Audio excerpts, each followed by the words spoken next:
Hey there, John here with the second part of our BIOS deep dive. Let's get right to it. We're going to start by going through the quote-unquote main section. This is what the page looks like. Up at the top, you can see UEFI BIOS utility. We're in the advanced mode. Showed last time by hitting F7. We could switch to the easy mode, back F7, back to the F mode, or back to the advanced mode, and we're in the main section. Up at the top, it's got the date and time. If we click on the settings wheel, we can go through, we could change that. And then that also shows up in the system date and system time down below. Shows that our current language is English. We can change that there, or we can change that down here. My favorites, which we're going to go over a little bit later in this video, QFan control, search, which we talked about in the last video, Aura, resize bar, all the options that are going across.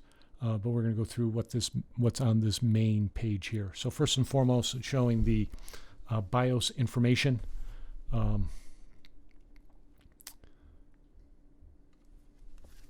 This is the BIOS firmware version that is installed on the motherboard. You can see here that this board is using version 1803 from January 25th of 2021. Next up is the AGISA version. I think it's AGISA and not AGISA. I'd love to get the audience's feedback on that, on how you pronounce it, but it stands for AMD Generic Encapsulated Software Architecture. So since it's the word generic, I'm going to assume it is AGISA. As an FYI, this was originally launched back in 2011 by AMD. It was their hope that the AGISA would replace the BIOS, but obviously that never happened. Instead, it is a library of instructions that, along with all the other BIOS entries, serves to execute the initialization of the AMD 64 platform on motherboards. An example of this is AMD Smart Access Memory, which some of you may be familiar with, which allows the processor to access unused memory on the GPU. On this motherboard, you could see up to the side here, it shows as resize bar. That's the same thing as the Smart Access Memory. Some older boards needed an AGISA update in order to take advantage of this option, which is supposed to provide a performance benefit on some games. So if you're a heavy gamer and you have a high-powered GPU, and kudos to you if you were able to find one, you might be able to use the Smart Access Memory configuration to allow the CPU to have more memory at its disposal, which is supposed to give more FPS on some games. Actually, on some other games, it's shown that there was a performance detriment, so it varied game by game. But anyway, the AGISA provided the functionality to allow that to happen. The next two items are the EC version and the LED EC1 version. This is very simply the Asus firmware that's installed on the board. The EC version is the Asus firmware for the motherboard, while the LED EC1 version is the Aura firmware that's installed on the motherboard. Aura is the RGB control system that Asus uses for RGB lighting. It seems like every motherboard manufacturer has one, as well as other companies like NZXT has CAM software, Corsair has IQ software, and then Gigabyte MSI have their own versions.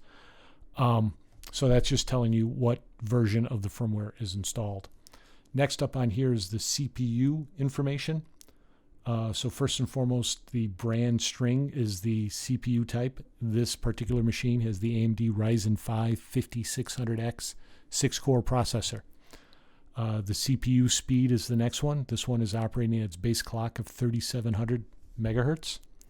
Then we got the total memory, which is 32 gigabytes of DDR4 memory, and the memory frequency or speed.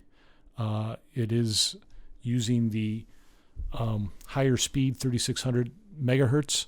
We will get into that in the AI tweaker section in the next video to talk about how the memory frequency can be changed and how you can boost it or slow it down if you wanted to. As mentioned, we got the system language, system date, system time, and then we got the access level I'm an administrator. This is on here so it allows for certain privileges to be set on the system. So if I was just a normal user, I wouldn't have access to a lot of the options to change on the BIOS. And I might want to do this or set it up that way if I'm in a work environment and I'm in the IT department.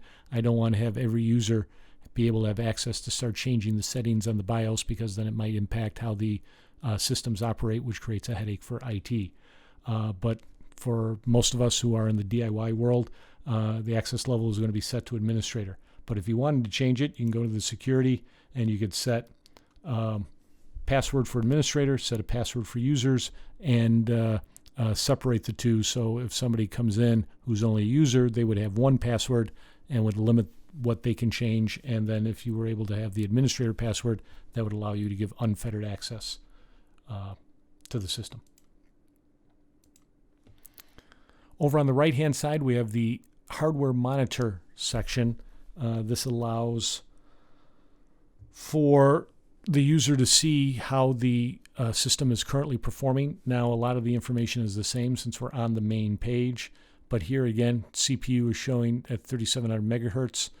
Temperature is at 52 degrees. Base clock is at 100 megahertz.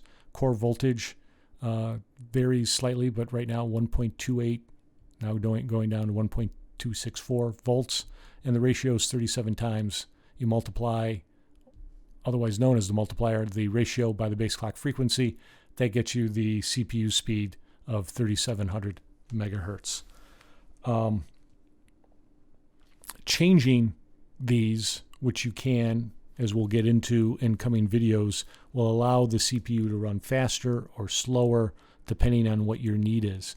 The impact of those changes, however, could result in a temperature change for the CPU, and that's why you're monitoring it. If the temperature gets too high, the processor will first throttle itself, which means slow itself down to try to cool itself off, which will affect performance. Or if the temperature gets really high, it'll just shut the system down. And obviously, you don't want that to happen. And if it runs too hot, it could also impact the lifetime of the processor, which may shorten its useful life. This system, when it's running in idle, is usually somewhere between 45 and 55 degrees, which I am told is okay. It seems a little warm to me, but I'm told that this is acceptable for Ryzen CPUs. I've built 3 systems over the last 90 days or so. They've all been these new Ryzen systems, and prior to that, I was primarily an Intel user, actually solely an Intel user. I've never built with an AMD chip before, and so I'm still getting used to the little higher temperatures that I'm told are okay for the AMD chips. I'd still like to see the temps to be a little bit lower. On my main system that I'm doing these videos for the streaming and editing and production, I'm using a 5800X that's liquid cooled on an AIO, not a custom loop, and its idle temperature is somewhere between 48 and 52 degrees. Now, I had this chip in that same system for a while, and I'd have the temperature be somewhere between 38 and 40. So this is just air cooled in the case that I'm using this in, so I can understand it being a little bit hotter.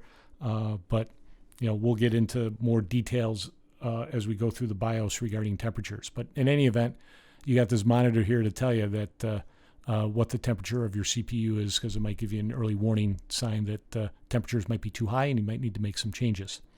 Same thing below with the memory, telling you what the speed it's operating at and its current capacity. And then we got these voltages down here. Why are there 3 voltages, you may ask? And that's an interesting answer, because the motherboard needs all 3 voltages. Now, there's been some discussion recently by Intel wanting to create a new motherboard specification where only 12 volt power would be supplied to the motherboard, and then the motherboard would make whatever voltages it needs to change. But even if that change happens, that's going to be a while before the entire industry moves in that direction. So right now there are 3 voltages that are supplied. You have the 12 volt, which is used by the processor, the graphics card, fans, and some PCI expansion cards. It's also the main voltage on the motherboard and must go through its own VRMs, which are called voltage regulator modules, or stands for voltage regulator modules, to regulate it. Then you have the 5 volt power, which could feed mechanical hard drives, optical drives, some PCIe and USB expansion cards, and all of the USB ports. All USB is at 5 volts. And then lastly, we have the 3.3 volt, which gets used by the RAM and any SSDs that are in the M.2 format. And this 3.3 volts can also be supplied to the PCIe sockets if it's needed. You have these voltages here, and you want to monitor them to make sure that they are as close to those values as they can be to allow all the components to operate efficiently and effectively. And if you see something that's well out of whack, that could lead you to believe that you might be having a problem with your power supply, or you might be having a problem with your motherboard, and that you need to get that checked out ASAP. So next up is the My Favorites section. This is really cool, and basically it is exactly that. It's a set of favorites that a user can set and personalize for quick access. To modify or change any of these settings, you start by pressing the F3 button, which will get you to the setup map, and here you can delete items or add items. This can be very handy if there are a number of settings that you, the user, are continuously changing, tweaking, or fine-tuning. By placing them here, the user has quick access to them. So as an example, if I go to AI Tweaker and hit that, and then I click on the DOCP and enter, now you see it's on the My Favorite shortcut. So now if I escape out of here, it's now showing up at the bottom of this menu, and then I could change that if I wanted to. If I decide that I don't need that on My Favorites, I can go back, and once again I can click on that, and then I could delete it. And then if I escape back out, you see that it's now gone from the menu. So this is a really useful feature if, again, you find that you're continuously changing a specific set of entries and you're tired of going through all of the nested menus that it's in, or you can't remember where it's in. You can create a set of favorites here to allow you to have quick access to it. So that's it for this episode. In the next episode, we're going to start exploring the AI Tweaker menu, which has a whole bunch of options, and that's probably going to take a couple of videos to go through, because I don't want these videos any single video to be too long. Like to keep them quote-unquote bite-size, hence PC Bytes.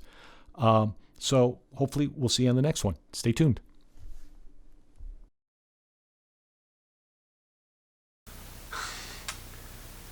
It is amazing how complex the BIOS has become that a My Favorites is now part of the menu system.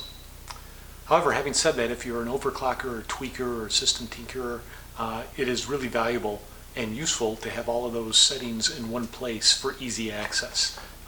It's really remarkable. If you'd like more information, please check out my website at pcbytes.net. I'll be posting links to the sites that I found a lot of this information that I'm sharing with you on, and I'm also thinking about putting together a glossary of terms, which also might be useful for some users. Thanks for watching. If you found the video useful, please think about liking and subscribing, and I hope to see you on the next one.